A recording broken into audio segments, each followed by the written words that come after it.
성도 여러분 안녕하십니까?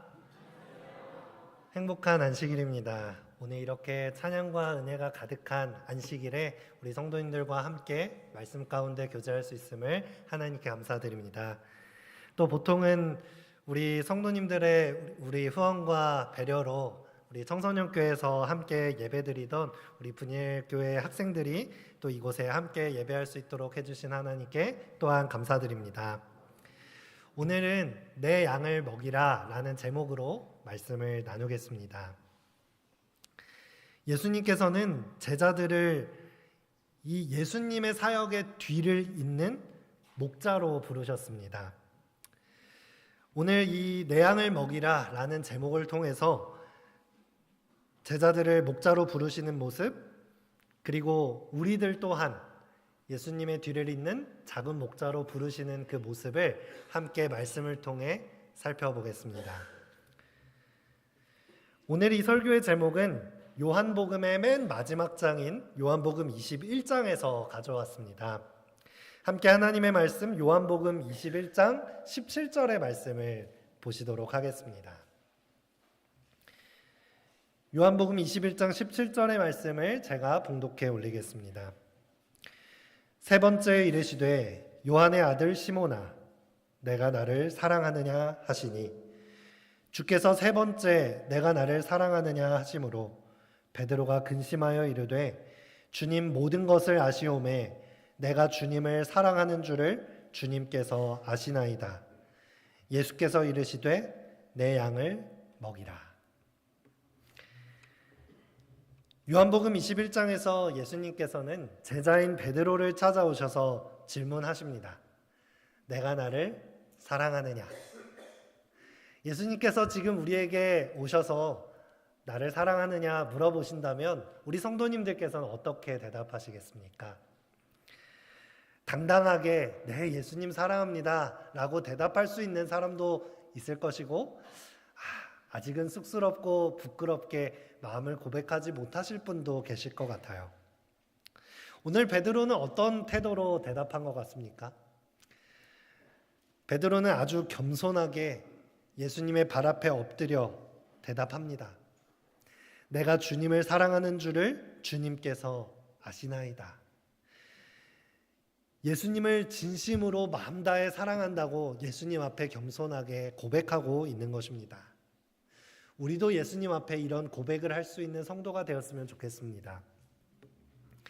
이렇게 예수님을 진심으로 사랑한다고 하는 베드로에게 예수님께서는 한 부탁을 하십니다. 내 양을 먹이라. 내 양을 치라. 내 양을 먹이라. 예수님께서 목자로서 돌보시던 양들을 이제는 누구에게 맡기시는 거예요? 베드로에게 맡기겠다라고 하는 부르심, 약속을 베드로에게 주고 계시는 아주 중요한 장면인 것입니다. 그런데 여러분, 베드로의 직업이 무엇입니까? 베드로는 양을 치는데 전문가였습니까? 아니면 고기를 잡는 데 전문가였습니까? 네, 베드로는 어부였습니다. 고기잡이 베테랑이었어요.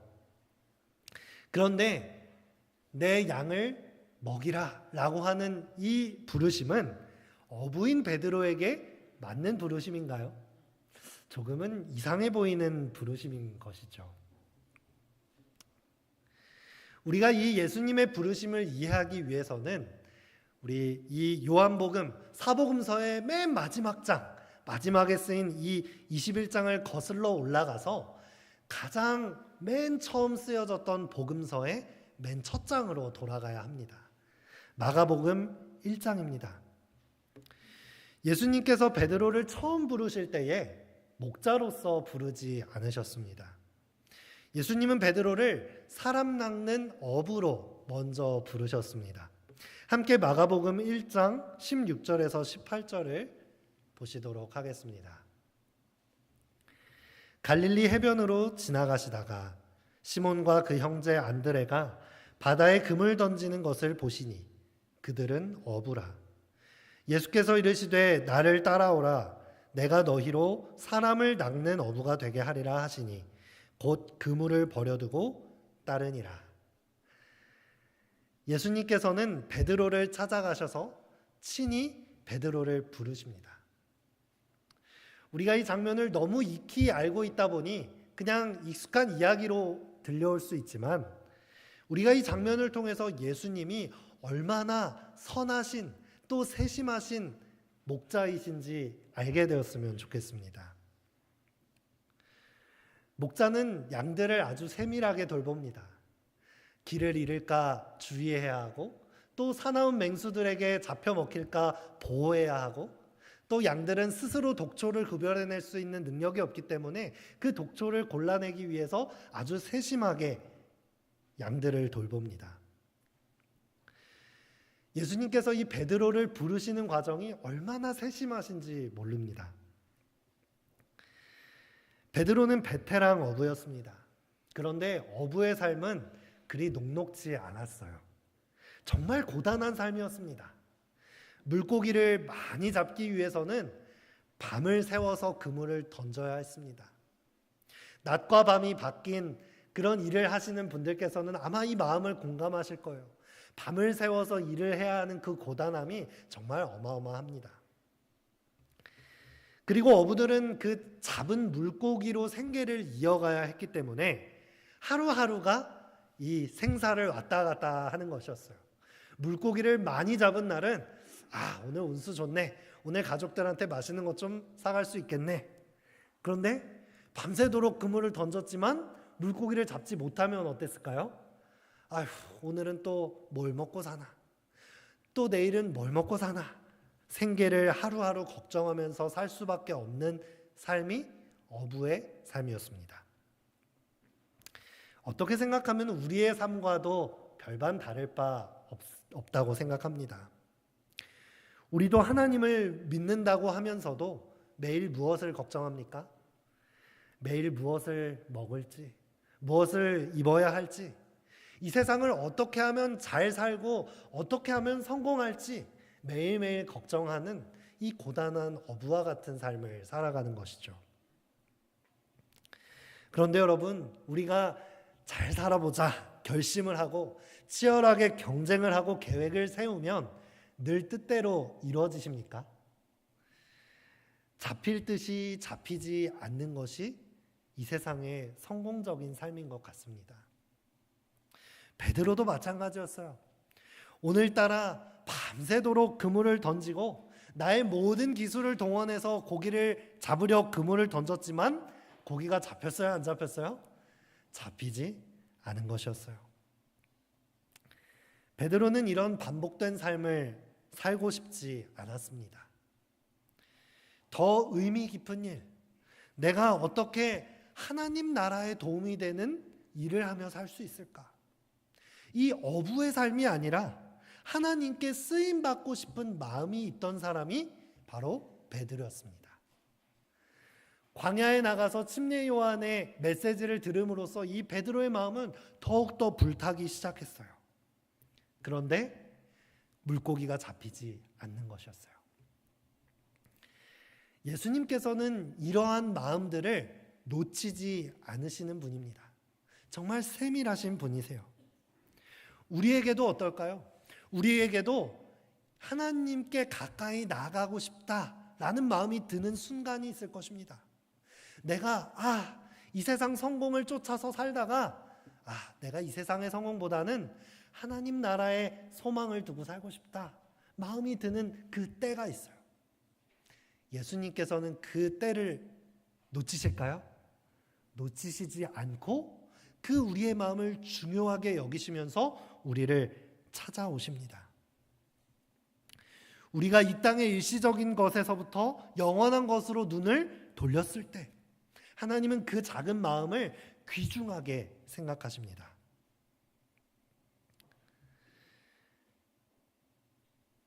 선한 목자이신 예수님께서는 우리를 부르십니다.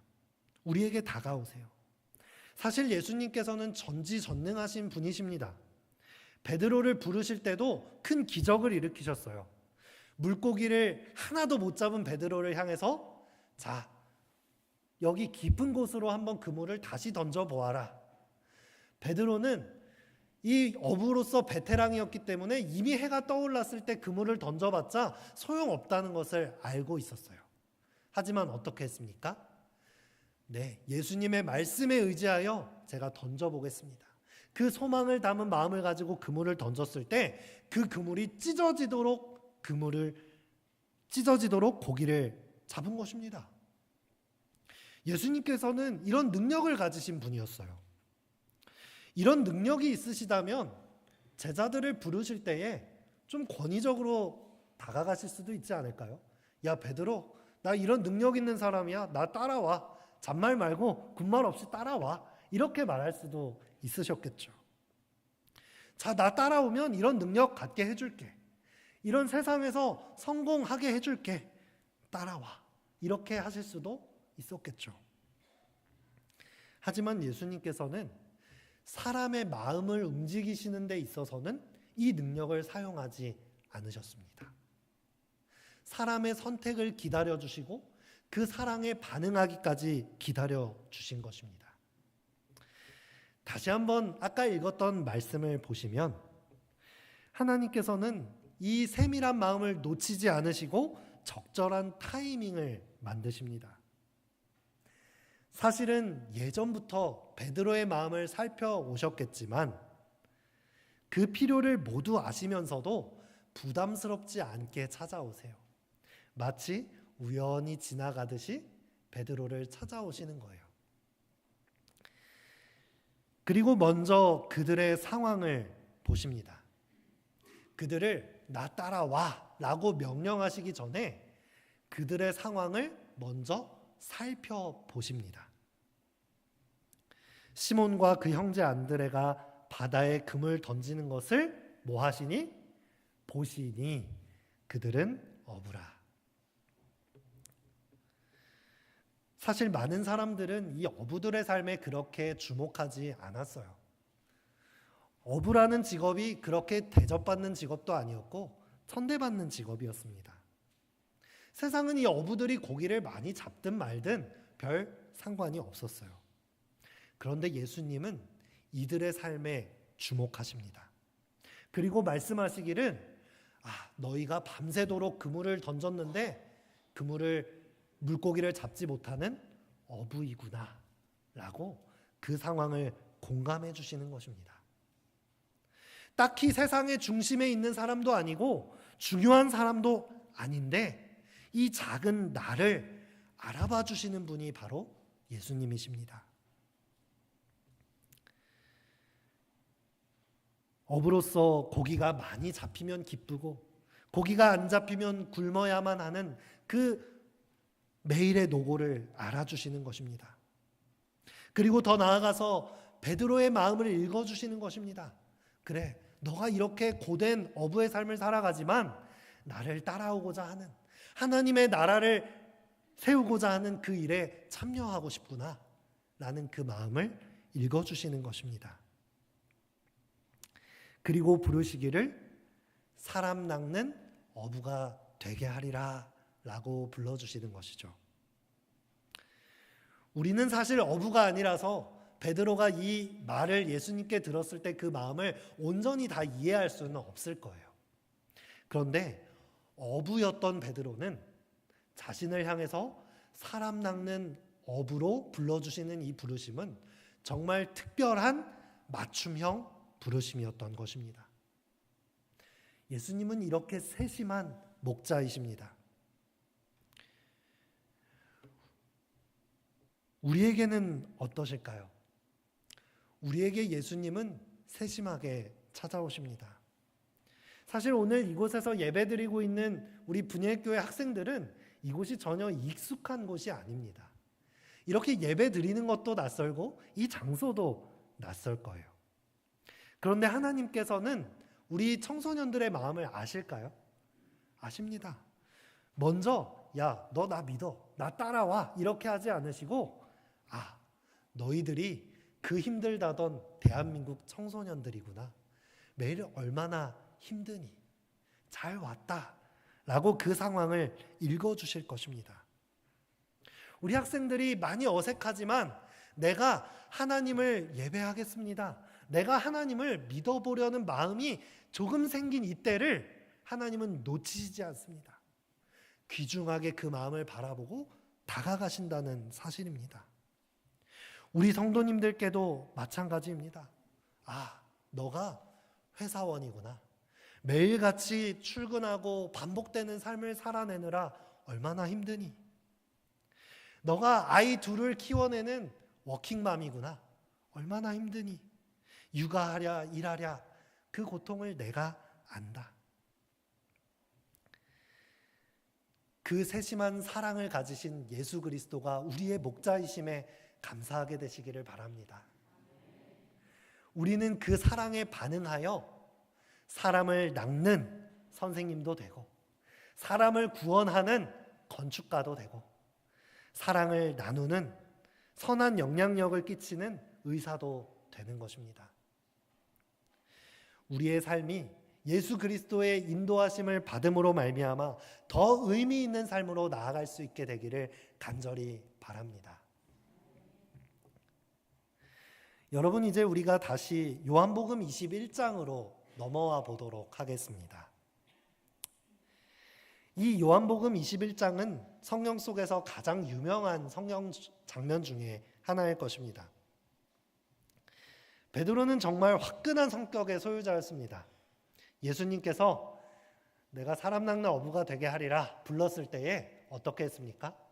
자기 그물을 내버려 두고 자기 배를 내버려 두고 가족을 버려두고 예수님을 따라 나설 정도였죠. 사실 예수님께서 내가 나를 사랑하느냐라고 물었을 때 지금은 베드로가 아주 겸손하게 예수님, 제 마음을 예수님께서 다 아시지 않습니까? 이렇게 대답하고 있지만 원래는 그런 사람이 아니었어요. 베드로는 예수님께서 십자가에 달려 돌아가시기 전날 밤 제자들을 향해서 내가 십자가에 죽을 것인데 너희가 다 나를 배신하고 도망갈 거야. 너희가 다 나를 버릴 거야 라고 말했을 때 베드로는 이렇게 대답합니다. 예수님, 아니요. 여기 있는 모든 사람들이 다 버려도 수제자인 저는 예수님 버리지 않을 거예요. 저는 예수님 버리지 않기로 자신합니다. 이렇게 호기롭게 당당하게 말하는 사람이 베드로였습니다. 그런데 실상은 어떻게 됐나요? 예수님께서 십자가로 가시는 그 고난의 길, 제자들은 다 도망갔고요. 그렇게 당당하게 말했던 베드로는 예수님을 저주하고 모욕하면서 예수님을 3번이나 부인하였습니다. 그런데 이 요한복음 21장은 이렇게 배신한 베드로, 예수님을 다 떠나고 도망갔던 제자들을 다시 한번 찾아가셔서 용서하시고 받아주시는 장면인 것입니다. 예수님은 이런 분이세요. 우리가 인간적으로 얼핏 생각해봐도 이러한 장면은 큰 사랑이 아니고서는 실천할 수 없는 용서의 장면입니다. 사단은 십자가로 가는 길에 예수님을 넘어뜨리기 위해서 사람으로서는 견딜 수 없는 많은 장애물들을 설치했습니다. 그것이 무엇이냐면 조롱과 모욕이었어요. 우리가 조롱과 모욕 견딜 수 있나요? 억울한 감정 쉬운가요? 쉽지 않습니다. 아무 죄도 없는데 욕을 하고 침을 뱉고 모욕을 하고 조롱을 하는 목소리들 참기 어려웠습니다. 그 다음 단계가 무엇이었냐면 사랑하고 믿는 사람들의 배신이었어요. 내가 믿고 있던 사람들이 나를 배신했을 때 그 사람을 다시 나의 친구로 용납하고 받아들이는 것은 정말 쉽지 않은 일입니다. 그런데 예수님께서 어떻게 하셨습니까? 다시 배신했던 제자들을 찾아가는 것이었어요. 이 제자들을 찾아가는 마음은 너희 감히 나를 배신했어? 안갚음하고 복수하기 위해서 찾아가는 것이 아니었어요. 마치 선한 목자의 마음처럼 잃어버린 양들을 찾아 나서시는 발걸음이었습니다. 예수님은 제자들의 마음을 살피셨어요. 제자들이 어떤 마음으로 있었을까요? 이제 다시는 예수님을 만날 수 없겠구나. 예수님이 부활하셨다고 하는데 다시 만날 수 있을까? 우리를 제자로 삼아 주실까? 자책하며 슬퍼하며 이것밖에 되지 않는 자신의 못된 이 죄된 마음을 자책하고 있지 않았을까요? 바로 이 자책하고 있는 이른 양들을 찾아오시는 것이 바로 예수님의 목적이었습니다. 자, 예수님이 어떻게 제자들을 만나러 가시는지 살펴볼까요? 제자들을 다시 만날 계획을 세우기 시작하십니다. 부활하신 뒤에 무덤가에서 이 무덤을 찾아온 여인들을 만납니다. 이 여인들에게 말씀하십니다. 부활하시자마자 예수님은 이 제자들 만날 계획을 세우시는 거예요. 가서 그의 제자들과 베드로에게 이르기를 예수께서 너희보다 먼저 갈릴리로 가시나니 전에 너희에게 말씀하신 대로 너희가 거기서 배우리라 하라 하는지라. 예수님의 계획이 무엇이었습니까? 이 제자들을 갈릴리로 불러오시는 거였어요. 갈릴리는 예수님과 제자들이 함께한 추억들이 가득 찬 곳이었습니다. 다시는 예수님께 돌아갈 수 없다고 생각하는 제자들임에도 불구하고 갈릴리에 오면 무엇을 생각하게 될까요? 예수님께서 5,000명을 먹이시던 사건, 내 무리를 걷게 해주신 예수님의 모습, 바다를 잠잠하게 하신 모습, 예수님께서 하신 가르침들이 다 떠오르지 않겠습니까? 예수님께서는 이 여인들을 통해서 자, 내가 갈릴리에서 기다리고 있을 테니 너희들 갈릴리로 와라 라고 전달해 달라고 한 것이었습니다. 그런데 이 말씀 속에 예수님의 세심함을 우리가 한 번 더 엿볼 수 있습니다. 예수님께서는 그의 제자들과 베드로에게 이르기를 갈릴리로 와라 전달해 달라고 여인들에게 말한 것이에요. 왜 베드로를 따로 언급하셨을까요? 자, 만약에 여인들이 가서 자, 여러분, 예수님께서 갈릴리로 가서 여러분들을 기다리고 계신대요. 갈릴리로 빨리 가보세요 라고 전달했을 때 누구는 못 갈까요? 베드로는 아마 차마 못 갔을 것이에요. 나는 못 갈 거야. 나는 예수님을 3번이나 부인하고 내가 그렇게 호언장담했는데 예수님 배신하고 모욕하고 저주했는데 내가 무슨 낯으로 예수님께 가겠어. 그래서 예수님은 베드로를 따로 언급하신 거예요. 이 여인들이 가서 뭐라고 말했을까요? 제자 여러분들 예수님을 만나러 갈릴리로 가보세요. 예수님이 기다리고 계신데요. 그런데 한마디를 덧붙이기를 베드로 너는 꼭 오라고 따로 말씀하셨어 라고 말을 전하시는 거예요. 예수님은 이렇게 따뜻하신 분입니다. 이렇게 우리를 부르시는 분이에요. 갈릴리에 도착한 제자들은 예수님의 생각대로 예수님과 함께한 추억들을 많이 떠올렸습니다. 시대소망에는 이렇게 기록하고 있어요. 저희가 방해를 받지 않을 만한 장소에 모였을 때에 그들은 예수님과 그분의 능하신 일을 기억하게 해주는 것들에 둘러싸여 있다는 것을 알게 되었다. 저희 마음은 구주의 말씀과 행하신 일로 가득 차게 되었다. 예수님의 계획이 성공적으로 진행되고 있나요? 네, 성공적으로 진행되고 있습니다. 그런데 제자들의 마음은 이렇게 예수님을 향한 마음이 커지면 커질수록 다른 한편으로는 슬픈 마음이 차오르는 것입니다. 그래, 그때가 좋았지. 그러면 뭐해?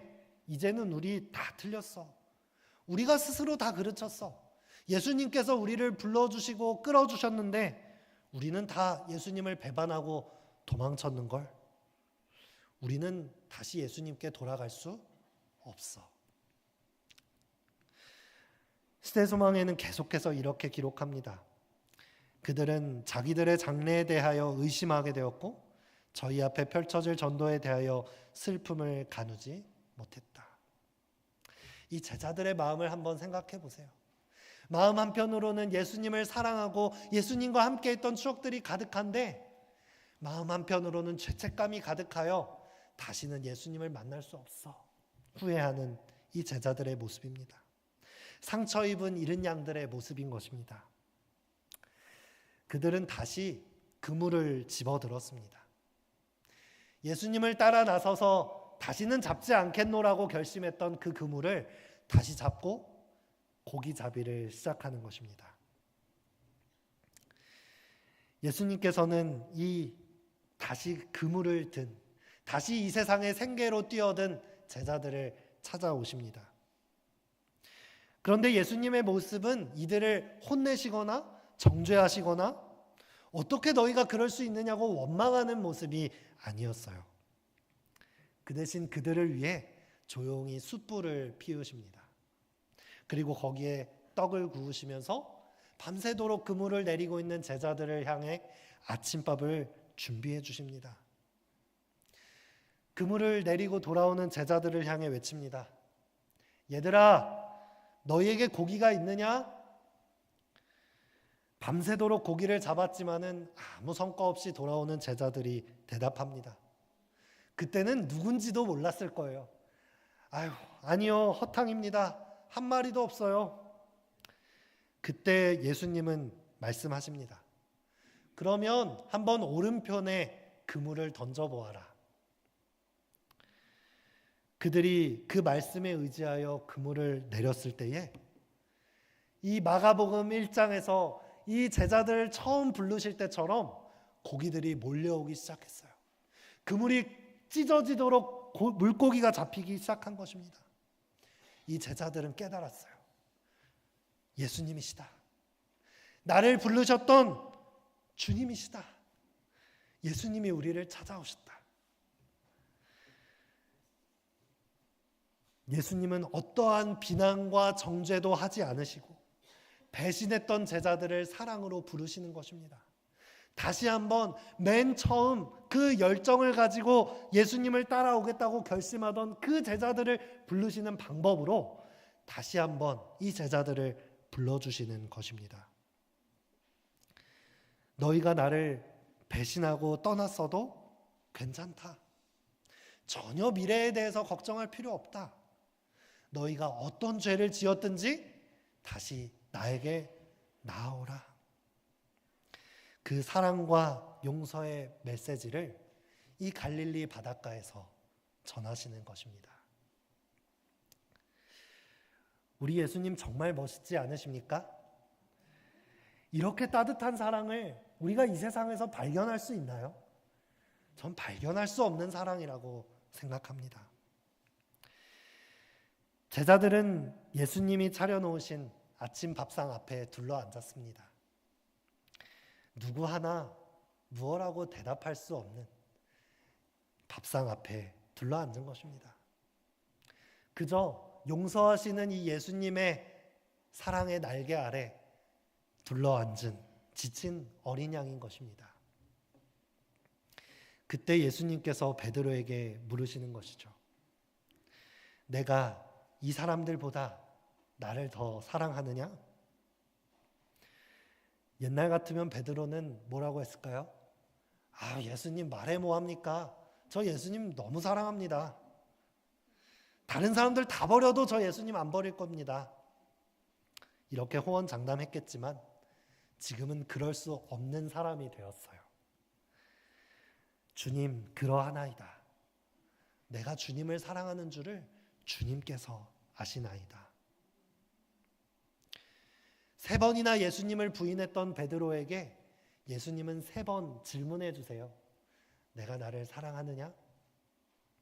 예수님은 그때마다 주님께서 제 마음을 아십니다. 겸손하게 대답합니다. 그리고 다시는 예수님의 제자가 될 수 없을 것만 같았던 이 베드로, 모든 것이 끝났다고 고백하고 있는 이 제자들에게 다시 사명을 맡기십니다. 내 양을 먹이라. 내 양을 먹이라. 이제는 어부도 아니에요. 다시금 거듭나서 예수님께서 하시던 그 사역, 내가 너희들을 이렇게 무조건적으로 사랑하고 너희들을 이렇게 세심하게 돌보면서 하나님 나라를 바라보게 했던 그 사역, 양을 치는 사역, 목자의 사역으로 이 제자들을 초청해 주시는 것입니다. 베드로는 거듭난 것이에요. 이제는 사람 낚는 어부가 아니라 예수님의 뒤를 잇는 작은 목자가 되는 것입니다. 여러분, 선하신 목자 예수님께서는 우리들을 찾아오십니다. 우리에게 찾아오시는 것은 우리가 능력 있고 잘났기 때문에 찾아오는 것이 아닙니다. 우리도 이 제자들과 마찬가지 아닙니까? 이곳에서 하나님을 사랑한다고 고백하고 예배하고 이 자리에서 하나님을 찬양하고 돌아서서 우리는 예수님을 너무나도 쉽게 버리고 배신하고 세속적인 것들을 따라가는 이 못난 제자들과 마찬가지의 모습입니다. 그런데 예수님께서는 무조건적인 사랑으로 우리의 삶을 찾아오십니다. 그리고 우리에게 말씀하세요. 내 양을 먹여다오. 예수님의 사랑을 전하는 작은 목자가 되어달라고 부탁하시는 것입니다. 목자의 사명은 특별한 사람들이 하는 것이 아닙니다. 재능 있는 사람만 하는 것도 아니고요. 많은 재정이 있는 사람만, 부유한 사람만 하는 것도 아닙니다. 목사님들만 하는 것도 아니고 장로 집사님들만 하는 것도 아니에요. 아무리 부족하고 상처받은 아무 능력 없는 잃어버린 양과 같은 사람들에게 찾아오셔서 예수님은 내 양을 먹여다오. 나의 목자의 사역을 뒤잇는 작은 목자가 되어다오. 불러주시는 것입니다. 예수님의 제자가 되는 조건은 다른 어떤 것이 아니라 예수님의 이 목자의 마음, 예수님께서 우리를 얼마나 사랑하시는지 그 마음을 아는 것이 바로 제자 되는 조건인 것입니다. 시대의 소망은 이렇게 기록합니다. 그리스도께서 베드로에게 하신 질문은 깊은 의미가 있었다. 그분은 제자 되는 일과 봉사하는 데 있어서 단 한 가지 조건만을 말씀하셨다. 내가 나를 사랑하느냐고 물으셨다. 이것이 필수적인 자격이다. 비록 베드로가 다른 모든 것은 소유했다 할지라도 그리스도에 대한 사랑이 없었다면 그는 주의 양떼를 돌볼 충실한 목자가 될 수 없었을 것이다. 지식과 박의 정신과 달변과 감사하는 마음과 열심이 다 선한 사업의 성공에 도움이 되지만은 마음속에 그리스도의 사랑이 없으면 그리스도교의 목사로서의 사업은 실패하고 만다. 우리에게 아무리 많은 재능과 능력이 있더라도 그리스도를 사랑하는 마음을 경험하지 못하면 우리는 진정한 제자가 되지 못합니다. 이 시간 나의 삶을 무조건적으로 찾아오시는 이 따뜻하신 예수님을 만나시게 되시기를 간절히 바랍니다. 베드로는 이후에 어떤 삶을 살았을까요? 베드로가 다시 그물을 잡았겠습니까? 다시는 잡지 않았어요. 다시 어부로 돌아가지 않았습니다. 이제 완전히 거듭나서 예수님의 이 목자의 마음을 전하는 작은 목자로 거듭났습니다. 주님께서 베드로에게 맡기신 양을 돌보고 그들 또한 작은 목자로 키워냈습니다. 베드로가 쓴 베드로전서 5장에는 이런 감동적인 설교가 들어있어요. 베드로가 자신이 돌보고 있는 양들에게 설교하는 거예요. 너희 중에 있는 하나님의 양무리를 치되 억지로 하지 말고 하나님의 뜻을 따라 자원함으로 하며 맡은 자들에게 주장하는 자세를 하지 말고 양무리의 본이 되라.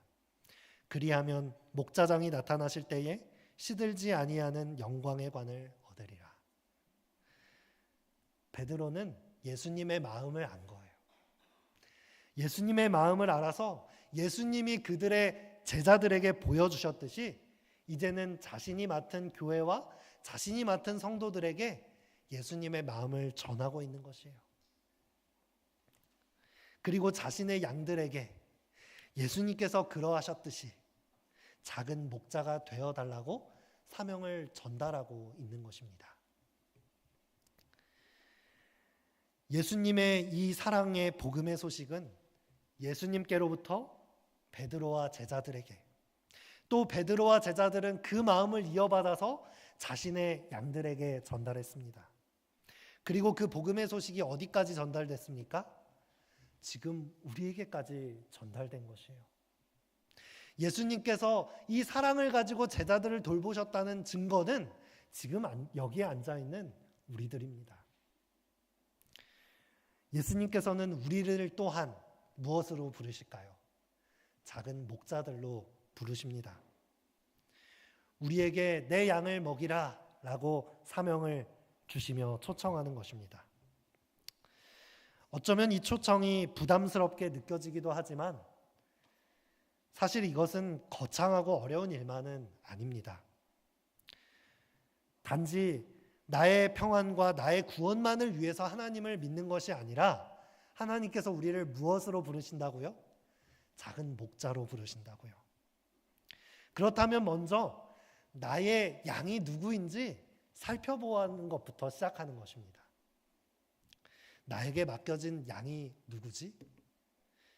우리가 각자 맡은 양은 다를 거예요. 나의 삶의 배경, 직업, 가정 환경, 그 모든 것에 따라서 내가 영향력을 미치고 있는 양들은 다 다릅니다. 그런데 그걸 살펴보지 않으면 몰라요. 내 양이 누구인지 살펴보는 것입니다. 그리고 그를 위해 기도하는 것부터 시작하는 거예요. 그리고 그 양을 방문하고 그 필요를 채워주고 작은 친절을 보여주면서 내가 느낀 예수님의 사랑을 보여주는 것입니다. 직접 선교에 동참하기 어려우신 분들은 간접적으로도 동참하실 수 있습니다. 시조 보내기에 참가하시거나 선교사들을 후원하시거나 또 올해는 우리 교문립교회 우리 청년들이 해외 봉사를 준비하고 있죠. 또 봉사대 후원을 함으로써 양을 먹일 수 있습니다. 혹은 우리 교회 행사 예배에 초청할 수 있습니다. 우리는 이걸 굉장히 부담스럽게 여기는 경향이 있어요. 마치 내가 성경도 다 알아야 되고 내가 다 알아서 이 영혼을 가르쳐야 한다고 생각하지만 작은 것부터 시작하는 것입니다. 저는 제가 맡은 양인 우리 분이엘교회 친구들이 이걸 참 잘한다고 생각해요. 친구들에게 야 우리 교회 와봐. 우리 교회 진짜 재밌어. 이 말을 해서 이 친구들이 온 거예요. 제가 한 것이 없습니다. 제가 대신방을 하면서 우리 성도님들이 그것을 아주 잘하고 있다는 것을 느꼈어요.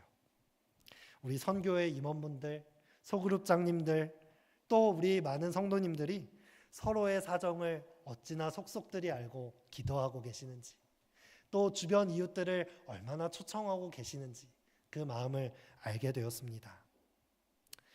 이 교문립교회 영혼의 목장에서 양들이 건강하게 자라나는 모습을 우리 예수님께서는 기대하고 계십니다. 사랑하는 성도 여러분, 우리 모두가 선한 목자이신 예수님의 사랑을 세상 구석구석 전하는 작은 목자들로 거듭나게 되시기를 간절히 바랍니다. 부족하고 연약하기 때문에 못하는 것이 아니라 예수님께서는 그 연약한 자리에서부터 우리를 불러주시는 분이십니다. 그 예수님의 사랑에 반응함으로 주가 우리에게 맡기신 영혼들을, 양들을 잘 돌보